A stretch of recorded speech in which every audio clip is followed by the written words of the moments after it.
Салам, менин кичинекей жаш досум. Бүгүн биз Бекболот деген жомокту окуйбуз. Илгери бир кедей адам ээн талаада жашаптыр. Анын 4 уулу бар экен. Алардын турмушу начар экен. Эптеп күн көрүшүптүр.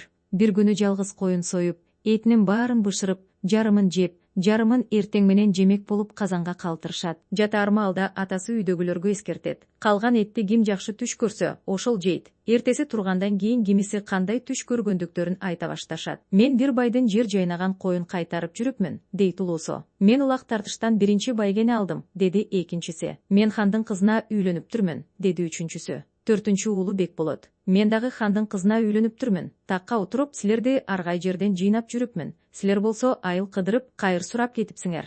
Мен түшүмдө кой саап жүрүптүрмүн, деди энеси. Атасы жаман түш көргөн Бекболотту уруп сабап үйдөн кууп чыкты. Өзү болсо түшүндө канаттуу ак боз тулпар минип, булуттун алдында учуп жүрүптүр. Мунун түшүн укканда балдары да, кемпири да жакшы түш экен деп айтышты. Ошентип калган этти чал жеп алды. Бекболот атасынын үйүнөн кетип, бир айылдан экинчи айылды кыдырып жүрдү. Күндөрдүн биринде Бекболот айылдын четиндеги бир үйдүн жанына токтоп, чал кемпир баласы жок экенин айтып, кайгырып жатышканын укту. Кудай таалам кудурети менен бизге бир жетимди жеткирсе, деди чал. Биз аны кирпигине кир жугузбай багып алып, бактылуу болот элек. Муну укканда Бекболот сүйүнүп кетип, үйгө кирди. Чал кемпир аны ким экенин, кайдан, каяка баратканын сурай кетишти. Мен тоголок жетиммин, деди Бекболот жооп берип. Айыл кыдырып, кайыр сурап жүрөм. Кемпир чал бири-бирин карап алып айтышты. Биздин тилегибизди Кудай кабыл тутуп сени бизге жиберди. Эми мында калып бизге бала бол. Бекболот жан дили менен макул болду. Ошентип ал чал кемпирге жардам берип,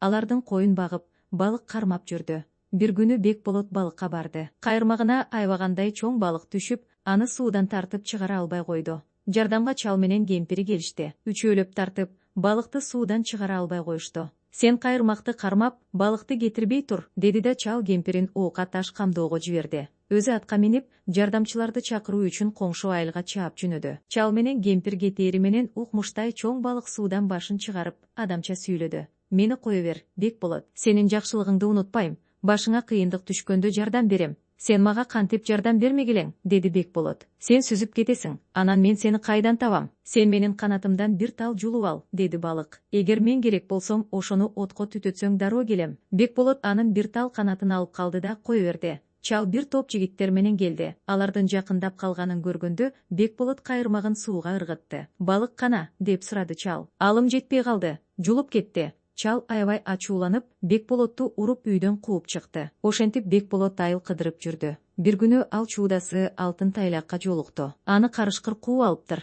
Тайлак Бекболотко жетип айтты. Мени сактап кал, бир керегим тиер. Бекболот карышкырды кууп жиберди. Ошондо тайлак мындай деди. Менин бир тал чуудамды жулуп кал. Эгер мен керек болгондо аны күйгүз, дароо жаныңда болом. Бекболот сапарын улады. Бир кезде эки бүркүттү бир буудай куш кууп жүргөнүн көрдү. Бүркүттөр Бекболотко келип суранышты. Бизди коргоп кал, сага жардамыбыз тиет. Бекболот буудайыкты кууп жиберип, бүркүттөрдү куткарды. Бүркүттөр мындай дешти. Биздин канатыбыздан бирден жулуп ал. Качан керек болсок, аны күйгүз, дароо келебиз. Бекболот бирден тал канат жулуп алды да жолун улады. Бир кезде өзүн карай чуркап келаткан түлкүнү көрдү.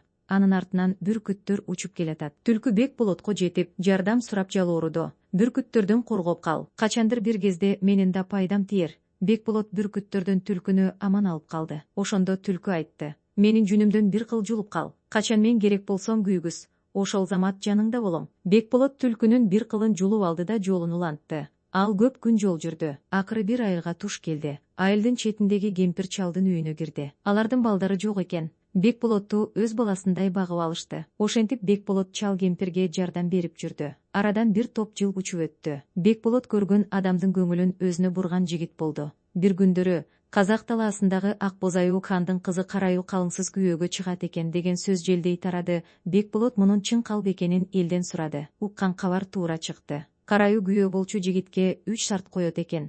Күйөө болчу жигит 3 жолу жашынат. Эгер Караюу бир эле жолу таппай калса, анда ага калыңсыз турмушка чыгат. Эгер 3 жолу тең таап алса, күйөөнүн башын алат экен. Далай жигиттин башы кетиптир. Ошентсе да үмүт үзбөгөн эр жигиттер келип жатты. Бекболот Караюуга бармак болду. Чал кемпир көпкө чейин макул болбой коюшту. Бирок Бекболот өз сөзүнөн кайткан жок, кетип калды. Кыз Бекболотту көрүп айтты. сен 3 жолу жашынсаң, мен сени издейм. Эгер 3 жолу тең таап алсам, башыңды алам. Жакшы болот, деди Бекболот. 3 эмес, 4 жолу жашынсаңыз экен. Караюу макул болду. Бекболот сарайдан чыгып, Тайлактын жүнүн күйгүздү. Бир заматта Тайлак анын жанында болуп калды. Бекболот ага эмне керек экендигин айтты. Мага минген, деди да Бекболот мингенден кийин Түндүк Муз океанынан ары сызып жөнөдү. Бекболотту калың токойдун ичине бекитти. Бирок караюу кыйкырды. Бекболот, сен Тайлакка минип, Муз океандан ары барып, калың токойдогу дарактын түбүндө отурасың. Ооба, мөрөй сеники, деди Бекболот. Бекболот ордого келип, бул жолу жеңилгендигин мойнуна алды. Эми экинчи жолу жашынмак болду. Сарайдан чыгып, бүркүттөрдүн канаттарын күйгүздү.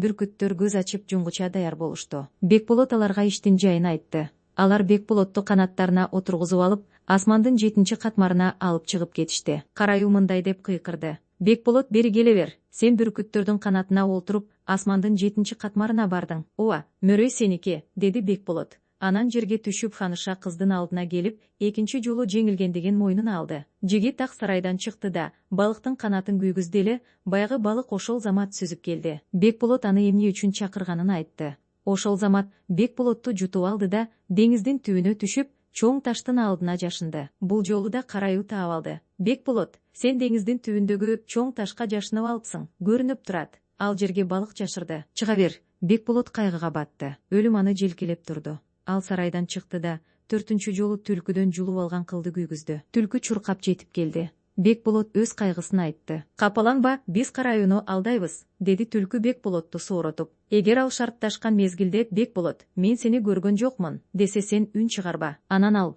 батыштан чыгышка чейин ийин казылды. Бирок Бекболот, сен бул жерде да жоксуң, дейт. Ошондо сен жашынган жерден чыгып келесиң. Ошентти да, түлкү күн чыккан жерден ийин казып, күн баткан жерге чейин аябагандай чоң ийин казды. Анысы караюунун тактысынын алдынан өттү. Эми сен ушул жерде кал, эч жакка кетпе, жатып ал да, кыймылдаба. Андан кийинкисин мен айткандай кыл. Ошентип түлкү коштошуп жөнөп кетти. Шартташкан маалда караюу бардык жерден карап, таппай койду да, минтип кыйкырды. Бекболот, мен сени таппадым. Бекболот болсо үн чыгарбайт. Караюу экинчи жолу чакырды. Бекболот, мен сени таппай койдум. Бул жолу да Бекболот жооп берген жок. Ошондо караюу батыштан чыгышты карай ийин казылды. Бекболот, сен бул жерден да көрүнбөйсүң. Бекболот бул жолу, мен ушул эле жердемин, деп жооп берди да, хандын кызынын тактысынын алдынан чыкты. Ханыша табам деген ой менен көкүрөк көтөрүп бардык жерди карап, өзүнүн бут алдын караган эмес. Ошентип ал уттуруп койду. Мындан кийин убада боюнча кыз Бекболотко күйөөгө чыкты. Ошентип Бекболот такка отурду. Ал өзүнүн ата энесин, агаларын издеп таап алып келди. Анан атасына кайрылып сурады. Кана ата, менин түшүм туура чыкты го дейм. Ооба, сен анда эң сонун түш көргөнсүң, деди атасы макул болуп. Этти сен жешиң керек эле. Атасы уулуна ыраазы болду. Көп жашап дүйнөдөн өттү. Бекболоттун агалары сулуу кыздарга үйлөнүштү. Ак ниет, жоомарттыгы менен элге жаккан акылман инисинин бийлигинде бактылуу жашап калышты.